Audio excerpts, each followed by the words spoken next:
Yo, what's up, everyone? I'm Rafael, and welcome to season 2 of Lassonde Engineering Society's very own podcast, InFlux. As they say, good things come in pairs. So allow me to introduce you, my co-host, Mabin. Mabin, how's it going, man? What it do, people? Hey, Raf, how are you doing? I'm doing very fine, man. I just got my wisdom teeth taken out. But this is our final episode, guys. And we're just going to be talking about ourselves and allowing us to introduce who we are and what we're going to be doing so far in for this season. So Mabin, I want to start off as very, very simple. I know that we met over Zoom when we did season 1 last year. Any first impressions on that, on how we first met? Actually, I don't. Well, for me personally, I don't think that's the first time I've met you. The first time I met you, I believe it was one of the Mercier seminars held by Lassonde for the best. I was there to get one of the best entrepreneur certificates, the awards. And to be honest, I was only there for that event for 3 things. 1, to get my certificate. 2, to get my selfie for the experimental learning for Eng 1101. And then 3, for the bomb food. It was good food. And I saw you there. And I don't know, I think you were there just to get a selfie as well. But then I don't think we talked or anything, but that was just the first time I saw you. Then after that, we initially talked and met over Zoom for the recording. Hey, you were pretty chill and, we were vibing. So it was fun. Not more than that. What about you? What do you think, Raf? Without sugarcoating, I remember from that event, you had a company. It was called Stark's Enterprise, right? So when I saw that word Stark, and the first thing that popped to me was Iron Man. I was like, yo, what is this guy doing? Yeah. I was like, is he the next Tony Stark? It's like, what is he doing with that, right? So I'm like, wow, this guy's doing a lot of things. And then I never knew what your name was back then. But at that moment, I was like, yo, you know what? This guy has a very chill vibe. Something about the name. And I'm like, yo, he likes Tony Stark. I don't know why the name of the company was Stark, but I was like, yo, I like that. You're gassing me up. Chillax. So let's talk more about like undergrad life, right? Mm-hmm. I mean, common question here. What made you want to become part of Lassonde? Why choose Lassonde over every other university, like say Waterloo, U of T? What about it? I chose Lassonde, one, because of the constraints that I've had. I wasn't always like a bright student, and my average kind of fit into Lassonde's criteria. Another great thing about Lassonde was how they allowed like a minor in business through the BEST program. And again, that is one of the main reasons that I got the certificate, because it allowed me to explore engineering through an entrepreneurial standpoint. And that's what led me to Lassonde and hopefully join the BEST program. How about you? What do you think about Lassonde? What do I think about Lassonde? Well, Lassonde was never actually in my radar when I was initially applying, because initially I was actually headed towards more of a biology program. Whoa. My intention was to actually begin life science at Waterloo. That's where I got initially accepted on. Mm-hmm. But I for a while I thought about it. I'm like, hey, that's not really meant for me. Going to professional school and then spending 10 years trying to become a dentist, a doctor. For me that wasn't a thing for me. So I'm like, okay, I got to do something, but I want to do something still in STEM. So that's when I applied for engineering. When I applied for engineering, I wanted to get into Waterloo for the software engineering. Didn't get into that. So my second option was Lassonde, because I actually read this article by MIT saying that, oh, hey, Lassonde is, I believe the title is word for word, Lassonde is a top school to watch out for. Whoa. And I was like, yeah, that's a pretty big statement, right? Uh-huh. And I was like, I want to be a part of that, right? Like, you can be, there's a chance to, since it's a new school, there was a chance for you to become a pioneer in something and really make a name for yourself, right? Whereas if you're going to, let's say, U of T, you're kind of like in a big ocean, and you're like just a tiny fish in that kind of sense. Question: what made you want to go into life sci? And did you only switch from life sci because of the amount of time you'd have to spend in student debt, or is it something else? I think it's more of a combination of, I would say, self expectations and kind of like what people told me. throughout high school, everybody just said to me that, yeah, you're going to become this and you're going to become that. I was more, like you're getting peer pressured in some sense, right? I get that. Especially your parents to, be a doctor. That's kind of racist. But I'm just saying, like, people had that expectations from me, right? So I kind of wanted, but I think deep inside of me, that's not what I wanted to be, right? And when I think I remember doing a Udemy course for Python, and I was like, you know what, I could see myself, right? This might sound over exaggerating, but when I did my very first Hello World, I felt like somebody. I'm like, yo, I was like, that is cool. So I'm like, yeah, I was like, yeah, I gotta be here. Yo, Rafael felt like hacker man out here doing the Hello World program. Like, I can see the vision. I'm like, yo, I could be the next, whatever programmer, right? I can relate to that because, like, I wanted to go into.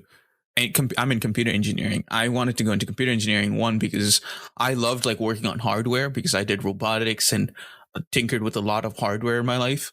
And I've also loved programming, like that Hello World experience. I've had it too. My first Hello World was in like a Java, in a simple Java IDE. Like Eclipse was my first IDE, and I made a Hello World there, and it was amazing. And eventually it only grew from there, right? And I never wanted to focus completely on coding and go into like computer science or software engineering, but I wanted the best of both worlds. And I feel like computer engineering was a program that allowed me to get the best of both worlds and experience both sides at a balanced level, and also focus on where I want to focus on, right? I would be able to go into software if eventually that's where my passion goes down into, or the hardware, like embedded systems and stuff, if that's where I want to go into. Thing that I really liked about York and Lassonde itself, and then when I found out that Bergeron was built, I think they said that it was supposed to be like a cloud, and I'm like, wow, that's that's innovation. And I'm like, they're actually putting money and effort into it. So I really like that they had hope and they were going all in for the engineering program, right? So that kind of like gives me that assurance that this is going to be a good thing. So that's that one thing that I liked about that. It's like when the first time that I visited Lassonde and York in general, I got assurance. So that's one thing. What did I dislike about the campus?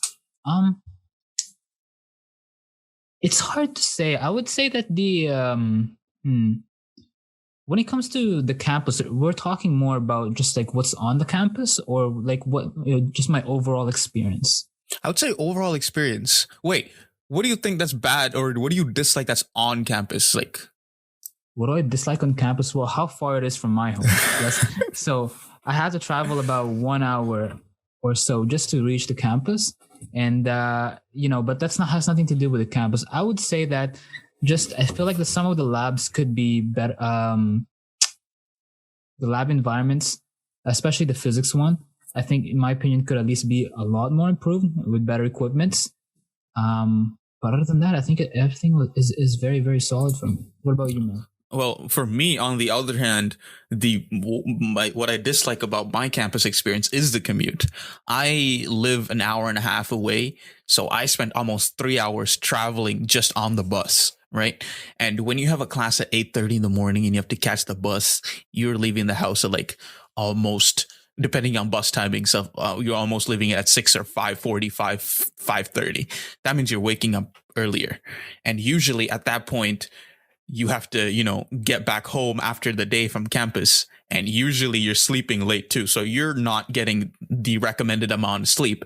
And you end up becoming a mindless zombie that's studying engineering, which is most engineering students. So that's one of the biggest things that I disliked about it. Another love-hate thing was how huge the campus was. Did you know York is like considered the top 10 for like the campus sizes in Canada? Oh yeah. That's mad huge. Dude, you could run a whole marathon just across campus just to get classes, right? Mm-hmm. Like I've been like had to go from one end of the campus all the way to the other end to attend classes, and I have to do like dashes to get to the other side just to get in class on time. But eventually I started liking it because our campus is filled with a lot of scenery, and we have York Lanes. We have that place in the middle where there's two dudes just chilling, and where we're walking beside them by York Lanes and stuff. So it's really scenic and atmospheric because there's a lot of trees and pathways, and obviously the Bergeron Center, which looks absolutely stunning. And also the Ross building, which again looks like a monolith for some reason. So there's obviously a lot of different scene shifts and all of that. So it's very, I like it. But still, again, the distance is obviously sometimes that's hard. Another good thing that I really liked about our campus, or Lassonde in general, was the community. The shift from high school to university for me was very drastic. And the environment obviously shifted accordingly as well. And that was exponential growth in like the community that I had to be part of. And obviously in a bigger community, you can feel more lonely if you're don't know anyone. But with Lassonde, everyone was very friendly. I could approach even professors, even students, even like people part of LES. It was amazing. I felt like included and connected right away. And that was an amazing feeling. Even from boot camp, right? Boot camp is like one day where newbie students, fresh meat comes into school, and kind of you're introduced to what the environment is. And it felt like I was able to talk to a lot of students, and it was amazing, right? Because I guess everyone comes there with the same mindset. Like if you don't make friends, if you don't connect with people, you're going to be left alone. That's a thing, right? Wait, before I go into that, how was your experience with that? Like boot camp? You had boot camp too, right? Yeah, I had boot camp. I could barely recall it though, but when it comes to my overall first year experience, when I was still in high school, my teachers and other students would come and tell that, oh, in university, you're gonna be all on your own, and there's not gonna be a lot of shoulders to kind of like rely on, right? So I came in with that mentality when I first did my boot camp, and I was like saying, okay, this is like every person for themselves, right? But as the more I stayed at York, I never actually got that. I always felt like we're all in this together. Like, especially if there's like a midterm that's coming up, you can tell it's worth 30%. If you fail the whole course kind of vibes, right? You can, like, during those times, my friends and we would be together. Like, we're studying together. We're telling each other, okay, if you do this question, use this technique, use that technique.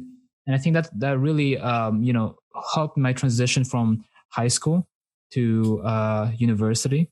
High school was more of, yes, I agree that high school is definitely still easier compared to university, but it's that, that sense of, I think, community that Lassonde had was truly game changing for me.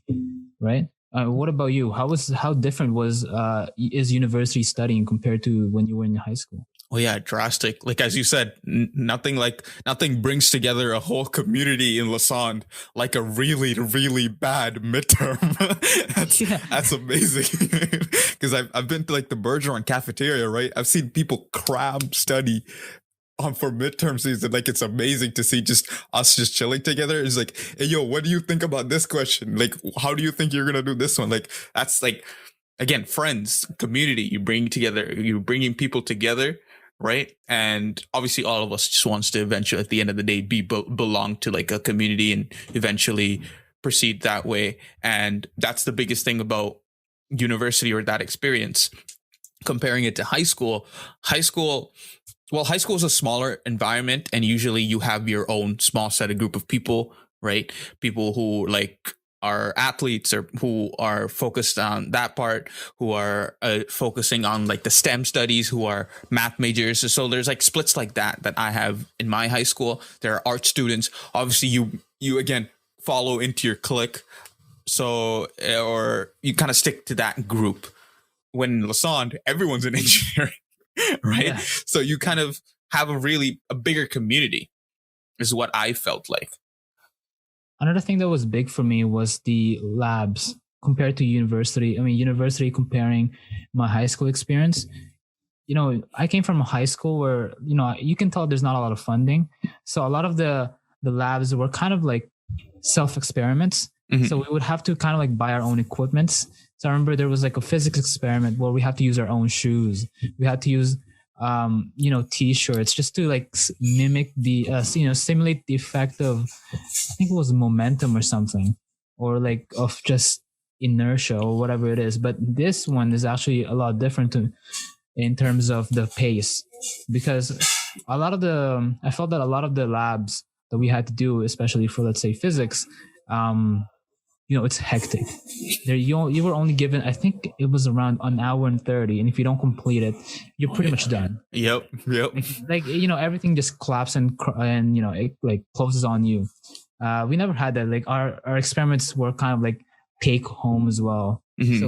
So as you said, most of our labs can be taken home and done accordingly, right? So one of the best physics lab experiments that I did in high school was a unit on springs, where we had to basically drop a weight and figure out the distance it would take just before it hit the ground. So like a bungee experiment, and we have to figure out the value of the distance and all of that. It was pretty simple, just plug and play on equations. But that was my physics lab experience. What do you think about midterms? When it comes to midterms, man, I was so confident in my first midterm. I was like, because I don't know about you, but back in high school, I would just study the day before. Like not even the day before, like 6 hours before. And I'm like, you know what? I got this, right? But no, this time I knew that's not going to be enough. So I saved about 2 to 3 days. And my first midterm was calculus, right? And I was like, yo, I got this, right? It's just like, basic trig, it was like basic inequalities. Like, yo, I got this. I got the results. Man, I got a 52. So something went wrong. I don't know what it was, but I was like, man. That made me question every single thing. I'm like, man, am I cut out for this? I was like, I'm probably not going to be an engineer. So back for me, everything was just going downhill, because after the calculus, we also had our physics.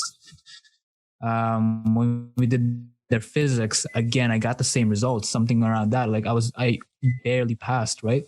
So that kind of like mentality that I had, the 2-3 days, like, okay, this is not going to be enough. So I decided that, probably 5 to 6 days is the right amount for me.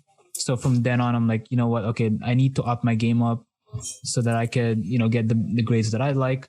And that's what was different for me, is the preparation was different. And I think just the overall, momentum was different, because back then, I would go from 0 hours of studying to suddenly 6 hours of studying, right? In university, it was hard for me to do that. Mm-hmm. It's just something that it's not there for me. Like, what about you? I'm sure you have something similar than like that, right? Oh yeah, for sure. I mean, comparing to high school, I'm not going to lie. I've walked into some tests in high school just not prepared at all and walked out with like 70s, like passing grades, right? That's light. Yeah. But in university, again, nothing like a good midterm to whoop you back into shape, right? As you said, you need to prepare a lot more, because the pace in university is just so fast compared to high school, right? Yeah. In high school, to compare one unit, you would take like 2 weeks, and like I just at a fairly slow pace. And then in university, you're covering a unit a week or maybe half a week, and you're just zooming. Like, you have at some points, you have no clue what's happening, and you can't be bothered because the professor's still teaching newer stuff, and you got to keep going with the crowd, right? So as you said, you kind of have to pace yourself in university, and if you lag behind and if you don't catch up immediately, you will be left in the dirt, right? Mm-hmm. I understand I'm being harsh, but hey, it is what it is, right? So for me, time management and like pacing myself, I'll be honest, I still haven't figured it out. So don't worry about that. Me neither. Exactly, bro. I'm slowly trying to put everything back together. I'm like using like to-do lists and, tracking the stuff I need to track, and trying different things to actually, that's like working and failing and trying different things, right? So I guess that's how you develop in university, like studying habits, right? In high school, I could just sit down, listen to like hardcore like music, like rap music, and just start do like simple work. But in university, I can't, because you need more brain power. So like I need like a really quiet place. Like this environment right now, this is just under in my domain. So I can just sit here and work as quiet as possible and take breaks as often as I need and then come back into it. And you should be able to do that in like a 3-hour, 6-hour stretch, because you can't afford to not, because you're paying almost a 1K for a course. Yeah, when it comes to all those issues, like say the pacing issues, do you think that the professor has a lot to do with that? Or it's like you can still do as good as you want to be, regardless of who it is? That's a really good question. Like, 'cause I feel like most people, they kind of just gravitate towards blaming the professor, right? Yeah. They could say like, oh, I got a C plus. Oh, I got a D plus. I'm like, oh, it's this because of this professor, right? Yeah. I can't understand him, right? Do you think that that's the case for you? I'm on the fence on that one though. Like, I know professors who would like teach something in class, right? And then spend so much time on things that wouldn't be relevant, and then test us on completely something different. At that point, who is to blame? But then I also know students who don't come to class, get flopping grades, and then blame the professors. Who's to blame there? Right? I'm on the fence on that one. So there's obviously good professors and bad professors. Like, if you ask me, hands down, top 3 professors I've dealt with at York right now, I'm giving you this information on this podcast. Yeah. We have Andrew Skelton. Give us your 3. Okay. Andrew Skelton. Is he number 1 or is he like the number first one? Number one. Number 1. Right. Number 1. Number 2. I'm going to have to go with James Smith. Okay. All right. James Smith. My 3rd one will be Matt George. Can you explain why? All right. For all those 3? I said Andrew Skelton because he is there. He is teaching so that we can learn. And he's not teaching just for the sake of teaching. Right. I've seen him take feedback from students, right, and actually alter his course for the students to actually learn better. And that is very obvious when you compare the grades of his class to other professors that teach calculus or math. Yeah. It's very obvious. Yeah. And he's a great teacher when students are willing to stand in his class for almost 2 hours. Oh man, yeah, I remember that. You remember that? I remember that. Bro. You see, I sorry to cut you off, but initially, I was in 1013, right? That's calculus 1 for those of you who don't know. I had someone else. I can't remember who he was, right? But the point is that, like, I'm not getting anything from this guy. He was just like rambling on the board, right? He's writing on like a tiny chalkboard. I'm like, I'm not getting anything out of this. So my friend told me, hey, why don't you come over to Skelton? I'm like, who's that? And then I saw it for the first time. I came in there and I'm like, man, I want to learn more about calculus. Because not only do you learn, but your face hurts from laughing. You can't even deny the man is funny. He is. He is funny. He has that charisma with him. So I had Igor Polyakov for Calc 1, right? Yeah. And same thing happened to me. Someone's like, hey, yo, check out Andrew Skelton's class. I was not in his class. I went there. I wasn't either. I got much better grades, right? Because I actually wanted to learn in his class and actually wanted to pay attention. How would you rate your math professors actually, or just professors in general? Before we continue on that. Top 3. Top 3 professors? Okay, so number 1, I would say, it's Andrew Skelton too. Go Dave. I never had him, but come on, you gotta be calculus is usually there's one of those courses that you're like, oh man, I don't want to deal with this, right? But the fact that he actually made me want to come in a 9:30, a 9:30 lecture, that says magnitudes about his teaching skills, and not only that, about his communication skills as well, right? He's like an instant coffee, right? Like you go to his class and you're all lively, you're prepared for every single thing that you want to deal during that day. So I have to give that spot to him. Number 2, I would say, is Matthew George, physics. Matthew George for me was he was really gay. Like I remember I went to his office hours, and because that's after I bunked all my midterms, right? And he gave me a sound advice that set me straight up. It just did. What did he say? He he was saying something. I can't. You know what? I can't remember it now. But he he was basically saying that, hey, university is gonna be, university is different, but don't be afraid to fail, because you're not gonna reach that level without failing. And he was like, back in my day, I also failed. Of course, I had a really decent GPA, but at the end of the day, in my beginnings, I still failed. So seeing that, because like we're all here thinking that, oh, he's a professor, so he must have had all A's in his undergrad years, right? But that wasn't the case. He was brutally honest. Like, there are tests that I've flunked too, and you shouldn't beat yourself up over it. So I like that. It gave me that sense of clarity that you don't always have to get the right grades in beginning, right? Mm-hmm. You're never gonna be successful. There are times that you're not gonna be successful initially, and that's okay. That's what I liked about him. He was almost like a father figure in university. It's like, as weird as it sounds, but he is, right? No, same. That's why I ranked James Smith second. I ranked James Smith second because in class he would basically talk about that, right? Because like he would say, hey, this is your. He taught an ECS course. He taught introduction to Java through introduction to programming through mechatronics or something like that. And he basically said, hey, you will fail. Like, you're kind of set to fail. That's the point. It's so that you can understand what you need to develop on and grow. Right. Mm-hmm. That's the point of failing, to understand where your weakness is and to grow. He said how he shared his entire experience with calc in his university, his time as an undergrad, and kind of inspired the students in class, or mainly me, I don't know, to think that, hey, even professors who are teaching the course once had to start as a beginner and once had to fail to get they were, right? And that kind of inspires you to get there. Who's your third one? We didn't finish your list. One? Yeah. I would have to give it to my man, Jerzak. Jerzak.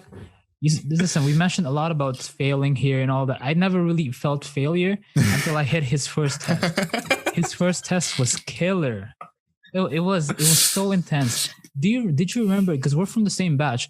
Did you remember when I think the curve was so bad? It was an average of 40%. Yep. So the man decided to curve it up by 10%. Yeah, big dog. I was like, thanks, man, but we're so bad at this. Yeah, you're right. No, that made me question my whole entire existence. I'm like, man, how? Because I studied hard for that initial test, and I think I got like before the curve, I got something like a 68, 67. I was like, man, what happened? I was expecting like, yo, I'm gonna get like an close to a 90. Right? Yo, like, man, yeah. Jerzak. The thing about him, that's not why I liked him. I adore him as a professor because he's very, very passionate. He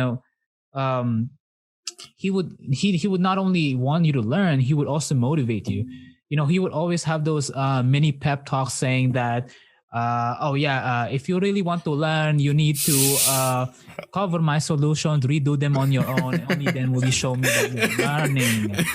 You know what I mean? Like those simple talks, like it would catch you off guard because I'm like, oh my God, thanks, Dad. It would be things like that. Yo, were you there in class when he had like that floating light bulb?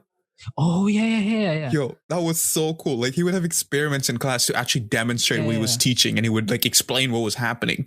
Okay, let me explain this to the people that don't understand. So we were covering a unit on flux, I believe, like electric flux, I think. And then he basically had a light bulb or a base that was just looked like a simple wooden rectangle box. And then he had a light bulb, and he just placed it on top of it, and it dead ass started floating.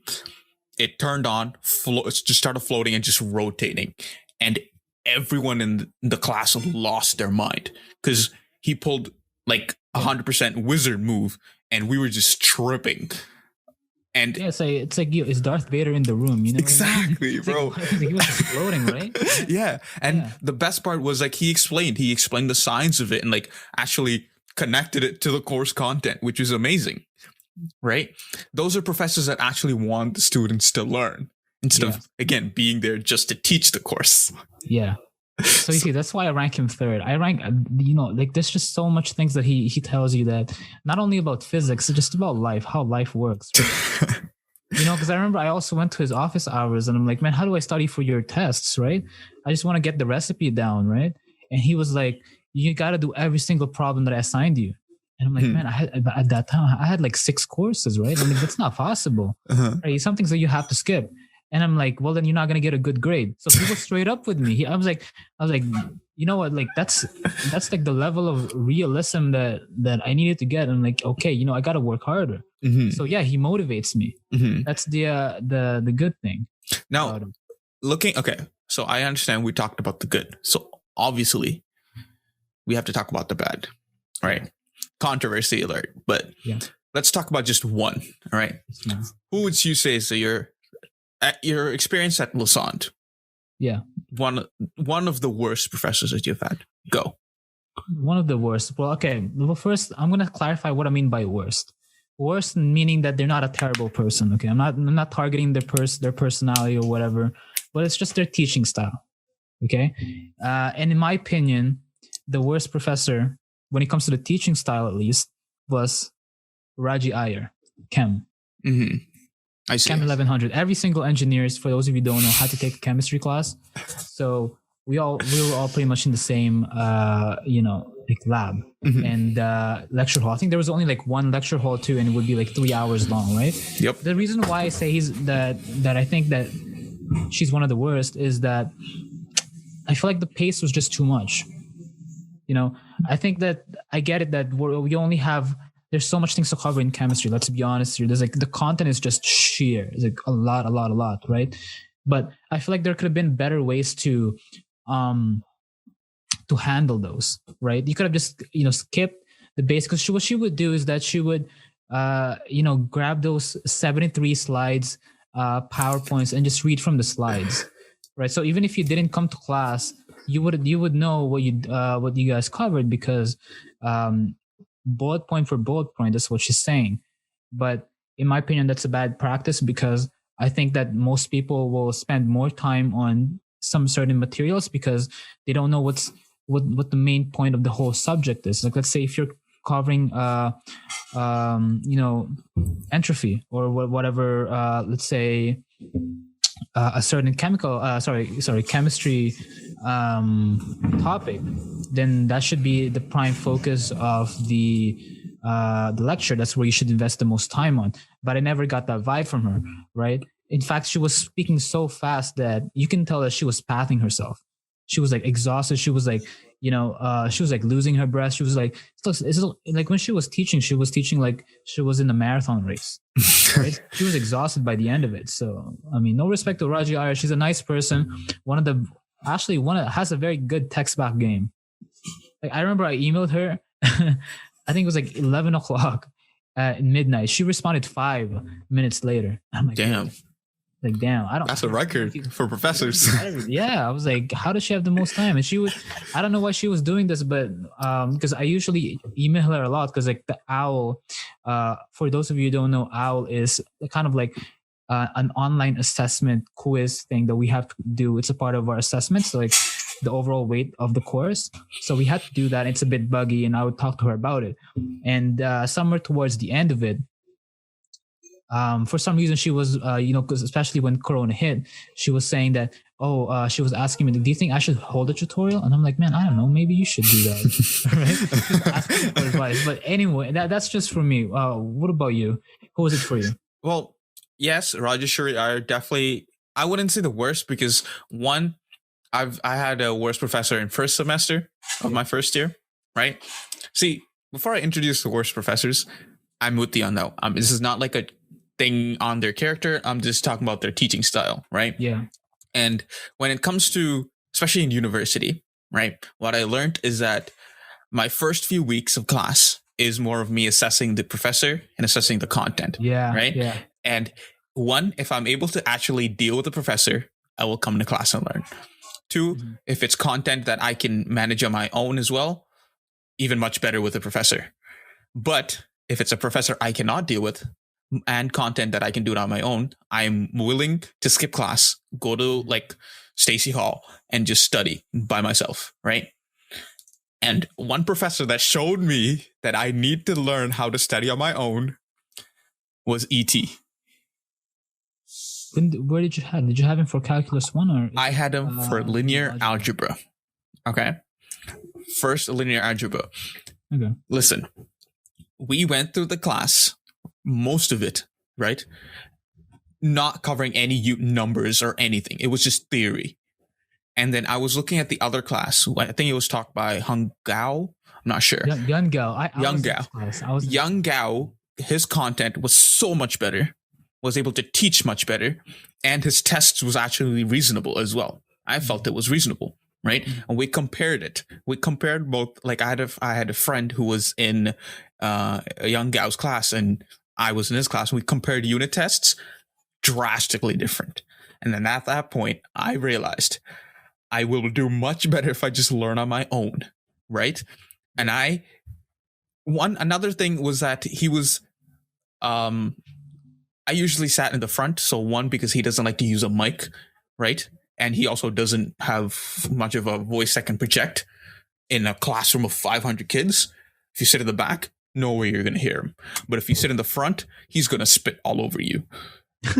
Right? I am so sorry. But that has happened to me, right? So I would have to either find a good range for me to hear and not get spat on. So another thing was he would just be very slow at times. So at the end of the day, I just decided, hey, I'll just learn this on my own. And I actually walked out with a B+ because I was able to actually keep the content material. And that only happened after everyone emailed him saying, hey, yo, you're not doing something ain't right about your class. And he actually had to push the curve up a lot. Yeah. Like I know people who failed that actually ended up passing in second year for linear algebra that they did first year. Like, so that was definitely one of the worst experiences I've had. But it taught me at the end of the day that, hey, you learn much better if you're actually able to teach the content to yourself. But professors obviously provide that structure to you to actually pace yourself learning, right?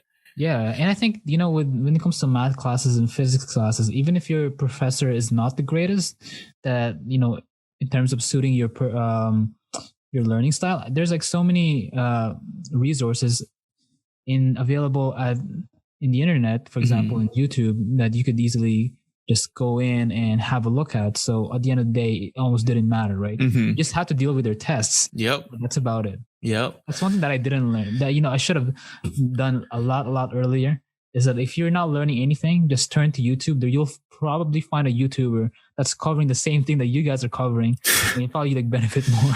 You know where that came in clutch? When we did online learning, like remote learning. Oh, yeah. Right? Yeah, bro, yeah. Like transitioning to that, it was really hard, right? For me, at least. What do you think? What do you think about transition? What do you think about how was your transition from in-person learning to online learning? When it comes to, I think online learning for me was a lot harder. I won't sugarcoat it. It's just that I didn't have the study space, because I'm a type of person to go into the library, and that's where I get all my work done. For some reason, I just can't do my work at home. It's a lot noisy and the environment's not right. So in some sense, it was a lot harder for me to adapt to that, right? Because I don't have the same quietness. So what I actually had to kind of like reinvent my study style. So I would study more at night instead of in the morning. That's something that changed, because I'm more of a morning person. That's where I do most of my stuff. And then night, where it's just like where I take some relaxation, right? That's something that changed, like my study schedule. But when it comes to the difficulty that I had to face with, I think it was right about the same. I don't think a lot of it changed. I think, in my opinion, if anything, it saved a lot of time, because commuting would save about 2 hours or 4 hours a day. So it was a blessing, contrary to popular belief. I can see that. Yeah, for me, I was fortunate enough to like have a good space to study and all of that. Again, commute, huge big ups on that. Corona, like I just had to stay home. I could join 8:30 lectures in bed.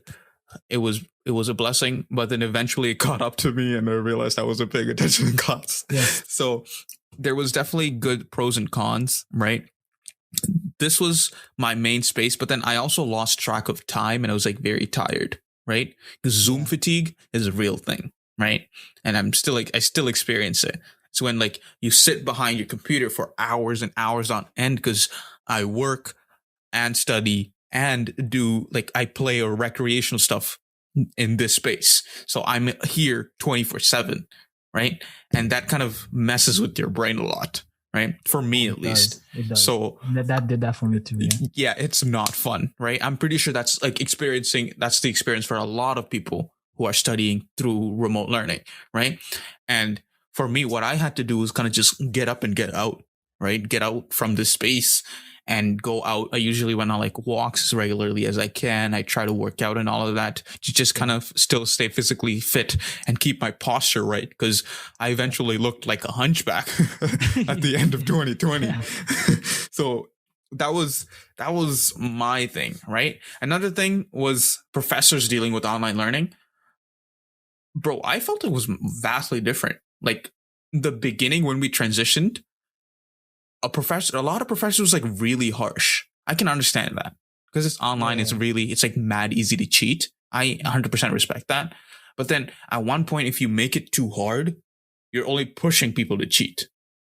And then when professors like a safe balance. Yeah. Right? And then when professors understand that, they'll keeping the test even harder, which only makes it harder for people who like genuinely trying to do it. Right. And because of that, it kept going in like this whole vicious cycle. Then I feel like second year at the end of 2020 was when they figured out that proper balance, and it was much better, right? Because we had proto track and simple assessments divided equally for my classes, which was Calc 3, right? I had Pamela Sargent, Pam, and then her class was really well organized because we had a quiz bi-weekly where we were assessed, and then 2 tests and final exam that was using ProtoTrack. It was much more fair and much more balanced, I would say, right? Instead of having just a test that's like bomb hard, so like everyone who's cheating has to cry through it too. Yeah. I really like those. Sorry, go on. No. That was it. Because like I was just saying, like that's how some of my peers treated it, and that's how some of my professors treated it. What were you saying? I was gonna say I really like those profs that, because like the main issue that they're having is that how do we prevent collaboration, right? Mm-hmm. And I think that most professors realize that you can't. Mm-hmm. But at the end of the day, there will still be people that are cheating. Mm-hmm. So I like those professors that pretty much did that whole if you can't beat them, join them. Right. So like let them do that. I took Calculus 3 in the summer. And instead of a final exam, we actually had to work on a group. And we had to work for it was similar to where we were supposed to make our own problem statement, and we're supposed to solve it using what we learned in Calculus 3. And that's how we were graded. That was worth around 40% of our mark, I believe. And and it's not, the thing is like, that's not the only professor that did that. I think most professors also realized that. I think we had EECS 2030, right? Advanced Java together. Mm-hmm. Yeah. Marzia was doing, Marzia was doing a bit of that too. She was promoting it, except for the some of the assessments, obviously. Yeah. And I think that's something that, pandemic aside, I know a lot of people have negative impacts, had a lot of negative impacts on people, but some impacts, like that ability to change and be dynamic in your teaching style, is something that I really appreciated. Mm-hmm. Right? For sure. Yeah. Like I even remember circuits with Kasiri, right? Initially, he would just give us just online videos of him teaching. But then as he noticed, hey, people are, the grades are just way, way below of my expectations. So he actually ended up hosting, I think it was like weekly tutorials, extra time out of his time, just to polish and make sure that we know everything. And to me, that was a shock. I'm like, man, he's doing everything for us to learn. So that I really appreciated. What he did was that he had his TAs do it, but then he also had polls every week. Like, you know how we had assignment sheets like every week, right? Yeah. And like he would say, hey, which question would you like the TA to focus on? Mm-hmm. Right? And people would vote. Like you could actually vote and actually come to class or actually come to the tutorial sessions, and the TA would actually go over it, which, I wasn't able to attend most of it because I had something happening at home during that time, but I watched the recordings all the time. And it definitely significantly helped me improve in that class. Yeah, I agree too. Well, now looking at how the world is going, and obviously vaccines are rolling out really fast and people are getting double dosed up really quickly. The switch to in person is obviously coming. It's right around the corner. I believe York is planning to go fully back to person by winter, right? Yeah. I think even fall is dynamic. Some of it is online, some of it is offline. But everything by heart. That's just how I would do things. Oh yeah. How would you do it? Like you can't technically turn off your camera and mute yourself when you're in person. You know, that's not how that works. There's no more control F. Yeah. You know what I mean? You can't do that anymore, right? Yeah, exactly. The control F has to be in your brain now. Yeah. You have to search through it in your brain. Yeah, but like for me, for me it would just be again pacing myself, right? Because I followed a different pace when I was online. Right. I would wake up at a certain time, get through all my stuff in one place and yada, yada, yada, rinse and repeat throughout the entire school year. Right. But when I was in person, what another thing we have to consider is extracurricular activities. Right. Yeah. Considering last year, obviously, LES would be doing more. We would have other obligations to do at York and other things. So you would have to pace yourself much more strictly or have put more restrictions on that to actually get back to that, right? And you know how the initial transition to in-person happened with professors and peers and everyone was trying to figure out what the flip is going on? Yeah. I feel like we're going to have a period like that. That's why I believe having that hybrid session in the middle, it would help if all of us had hybrid classes, but obviously that's not possible, right? But that initial period of, hey, yo, what is happening? Like, I'm not able to sleep properly and not able to figure out stuff. That's obviously going to be there. And obviously that you have to get over that curve. I feel like that's what you would have to, that's how I feel like I would transition. Yeah, I agree with that as well, you know. But anyways, cutting back to something different, right? I think we should do a portion called Would You Rather. Have you ever heard of those? Ooh, I have heard of those. You got questions? I ask a bunch of questions from our LES Discord, and let me fire them up for you. All right. The first one's gonna be, this is a bit personal. 4 years from now, would you rather find the love of your life or be placed in your dream job? Hey, Raph, it's way too early for questions like these.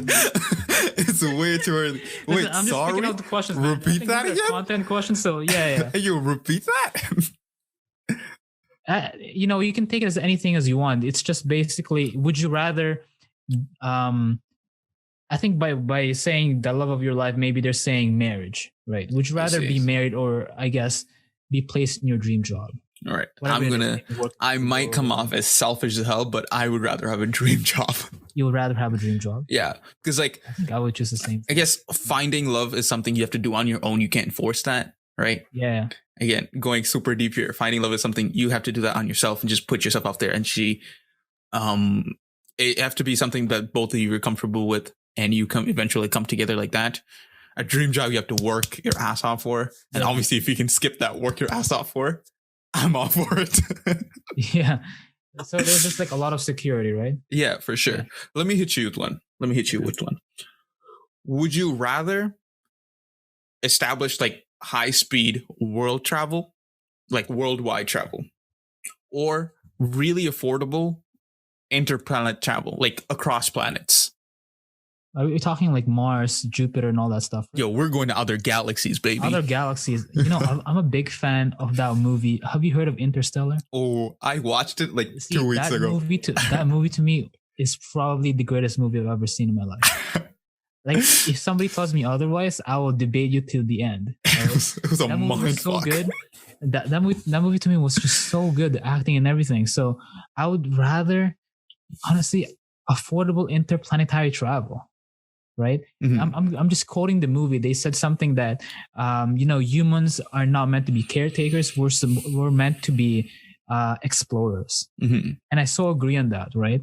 You know, obviously we're not going to have, because for those of you who haven't watched the whole plot of the movie, I mean, this is spoiler alert, but the movie's been out for so many years now. So there was basically like a disease that was, no, it wasn't a disease. It was like a plague. Yeah, it was like a plague that was, like infecting the plants and the crops so that the crops won't grow anymore, and just won't be you just can't eat it anymore. And at that point of the movie, it was only corn that was viable for to be eaten, right? So what if we have something like that? I think that we should also invest in interplanetary travel. So I would definitely say affordable interplanetary travel. Of course, by affordable, I'm pretty sure it's still not going to be that affordable. Like, hey, here's a TTTC token.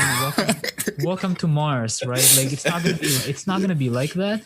But if we have something similar to that kind of system where like you can just buy, hey, here's a ticket, go see, what was those called? Like a cryo bed, whatever. Here's your cryo bed. Wake up in the next 2 years, and you'll do the same. So I think if it was something like that, I would definitely choose that. You double tap for your homies to get to Alpha Centauri. Yeah, exactly. How cool would that be, right? That would be. But like take in, not a lot of planets are habitable. Yeah. Right? If you go to Jupiter, you're going to get crushed by the amount, just sheer pressure, that environment. So you probably just skim, like just sightseeing, and then come back to like a planet that's mini tour guide. Yeah, I would still love that. I would still be down for that. Yeah, I'm with you on that one. Right. You got a question? Yeah. So we talked a lot about the professors, right? So here's just a hypothetical one. Would you rather have Professor Jerzak, teach you programming, or Professor Skeleton, teach you programming, and why? Oh shit. Okay. Hear me out. You brought up a really good point about Jerzak being passionate about what he teaches, right? Yeah. And when he's passionate, he rambles a lot. I'm not saying that's bad. Yeah. Like, I love it when he rambles, because like he goes off very in depth to specific points. He goes on like the history, on like the person who came up with the theory and all of that. And at the end of it, you can genuinely hear him start panting because he's like tired, right? And it just shows me that he's passionate. But then in programming, if you go too in depth of it, you tend to break your brain, right? So I would much rather have Skeleton. And also his tests would be probably much more easier and fair. True. Right? So I would 100% Skeleton teach me programming. Skeleton, please, if you're down to switch, please. What about you? I would say it's the opposite for me. I think I would choose Jerzak. Really? I mean, obviously, I'm not sure if he knows how to program. But I'm just saying that he, the teaching mindset that he has is probably going to be something similar. If he was to say, yeah, you should cover my solution and redo them on your own, he would probably say something like, I want you to cover my method and comment them out and redo them on your own, right? He would probably say something like that. And that, to me, that would like motivate me. Like, yeah, you know what? He's right. Rewrite this instead of like studying the method vigorously and like, hey, what's the step by step? Make it on your own, right? I think that kind of like promotes more learning. Yeah, but like you can't teach physics the way you teach programming, though. Yeah. Right. But he would probably find some like a nice balance on the application, because I know he's more focused on application. For sure. We probably need to balance, like a good balance on application and theory, because that's what programming is about, right? You learn the computer science behind it, and through, let's say, Java or like a language, that's where you apply the theory. Right. Let me ask you one more. Right? Would you rather take 8 courses in a semester, 8 courses, but all good profs, or 4 courses, 1 semester, but all bad professors? The thing is, if I was to take 8 courses in a semester, and initially I would be so pumped, because I mean, that's everybody, right? When the semester starts, you feel so energetic and you feel so motivated and dedicated to like be doing the studying, right? But obviously 8 courses is going to hit you hard in the middle, that I think automatically, no matter how good the prof is, I will just be like, yeah, you know what, you're probably somewhat a terrible prof too. I'm being honest here, right? Yeah, I'm with you. The highest course load I've ever taken was around 6 courses, and to me that was already intense, right? So I think I would choose 4 courses with bad professors, but I think that would also vary depending on the courses, because I know some courses it was very, very hard to self-study them, right? Because some professors like to teach differently, like our discrete math course, for example, right? Do you remember that? George Toulakis? Yeah, George Toulakis. Yeah. So it was very hard to study for that because he was teaching it on his own way, and there was not a lot of online things that could supplement that. Mm-hmm. Right? What about you? What would you say on that one? I would definitely say you're right. I don't think at this point it wouldn't be about like the professors. It would be about the course load, like what courses you're taking, right? Yeah. You could take eight courses, but like fairly easy courses. And if you have good professors, even better. Yeah. But I would much rather take a course load of 4 courses with 4 bad professors for sure. I'm with you on that. Because at the end of the day, it's about the course load, not the professor. Right? Yeah. To a certain degree. Yeah. You know, speaking about all these academic stuff, and how would you, what's in that case, what would be like an academic advice that you could give somebody that's attempting something like that? Right? Like give your pointers for somebody that's trying to attempt something similar. Obviously, maybe not 8 courses, but let's say somebody who's just beginning on their own semester, maybe just coming from high school all the way to university. What would you tell them? I mean, to answer that, I would say again, pace yourself, right? Understand how you study and understand what environment you need to be to study, right? I know friends who could be in like the loudest room in the world and still be super focused on their studying. I can't do that.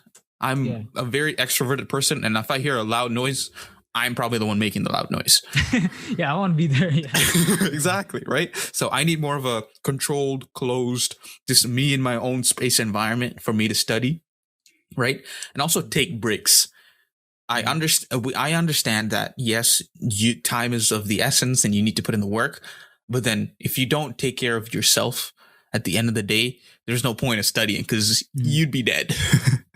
So definitely focus on yourself, pace yourselves, take breaks as often as you need to, but then come back to your work, right? Don't leave the work when you're tired. Leave the work when you're done with the work. I would say that is one of the biggest advice even I would tell myself coming into Lassonde as a first year. What about you? I would say that the best advice that I would give, not only to future students, but also to myself, and maybe like I was time travel and tell myself that, I would say that really learn your learning style. Understand what your learning style is like. Right. I think many people fall into the trap of just studying the way their professors teach them. Right. For example, if your calculus professor likes to use Desmos a lot, right, you know that he pretty much depends a lot on using graphs and all that, visualization. But if that's not for you and you prefer to just read the theory and really dive deep into practice problems, then do that. Right. So, don't just because your professor teaches you that way doesn't mean that that's going to be how you learn. Right. That's something that I always do. And from that, build momentum, right? Like I said like I said previously, you can't just suddenly start studying 6 hours. You need to break it down into smaller chunks until you need to break it down in simple terms first and then progress, right? Mm-hmm. So maybe in the first week you can do 1 hour of studying, then eventually 3 hours, then eventually 6 hours, right? It's like let's say you want to improve your stamina. You're probably going to you're probably not going to start doing 3-hour cardio sessions. You'll just collapse. Same thing when it comes to studying. Speaking of cardio sessions, we've talked a lot about studying. Do you do cardio? Or let me base that myself better. What do you do in your spare time? I know you don't just do cardio, but like for my spare time, like, it's been quarantine from now. When I was in high school, I played basketball, but now I'm more restricted to just like basic weightlifting techniques. I see. I'm just used to, I think my body is just craving for something physical, like that physical activity. And obviously with COVID, not a lot of things are open. The gym's not open. Even some rock climbing spots are also not open. They closed it off. So not a lot of things to do. So what I ended up doing was going to Facebook Marketplace and grabbing my own set. Mm-hmm. So that's what I do. Okay. Until now, I developed that hobby. Okay. Physical activity. That's good. Yeah. Do you do something like that? I mean, for me, I've always been trying to keep myself physically active since high school, right? So for me, one of the biggest goals I had last year was freshman 15 is a real thing, by the way. And it was very evident on me. I definitely gained more than 15 pounds, right? Yeah. So I wanted to make myself better and also work on some rehabilitation because I had like this really bad shoulder injury. So what I did was, one, try to lose all that weight, and two, work on my shoulders. So I just went like a simple body weight because mans are broke out here. So I just did very simple body weight exercises and things like that to keep me physically fit. And another thing I did was I picked up reading, right? As cheesy as it sounds, I really like to read. It kind of takes my mind away from things and kind of keeps me focused in one place. So I picked up that hobby, and I game since I've started. I've always gamed. So these are just few things that, one, I do recreationally, or kind of takes what I do for like a me time type of thing, right? It helps me to recompose or recover, I guess. That's great. That's honestly, man, that, props to you. With respect to everything that we've said here, let's finish our episode here by asking, where do we see ourselves in the next 5 years? Where do you see yourself? Oh God, that's a good question. Be as specific as possible as you want. Like maybe you're working here now at this company, blah, blah, blah. See, I'll be honest. I don't know. Yo, how do you answer that? Like, think about it. For me, I've always believed that nothing in the future is under my control other than like a small plan that I can make, right? I obviously plan, I want to pursue higher studies, go into graduate studies, hopefully in like a university in the US, because I eventually want to, as you mentioned, eventually do want to end up in somewhere in the space industry or like automotive industry, right? So obviously much better opportunities in the US, right? So obviously study there, but then I need to be graduating from Lassonde with a really good GPA to do that. Right? So I don't think that's in my hands other than like a small plan that I can set, right? So that's where I see myself in 5 years, hopefully doing graduate studies or in a job that will pay me for me to study my graduate study stuff. What about you? Well, honestly, when it comes to those things, I like to shoot for the stars. I would say that, it doesn't have to be now, but my eventual goal is to make it to Silicon Valley. Goated. Yeah, that is simple as that. I think that's where, a lot of the good things are. There's better opportunities there, better environment to learn more, and you can also network better.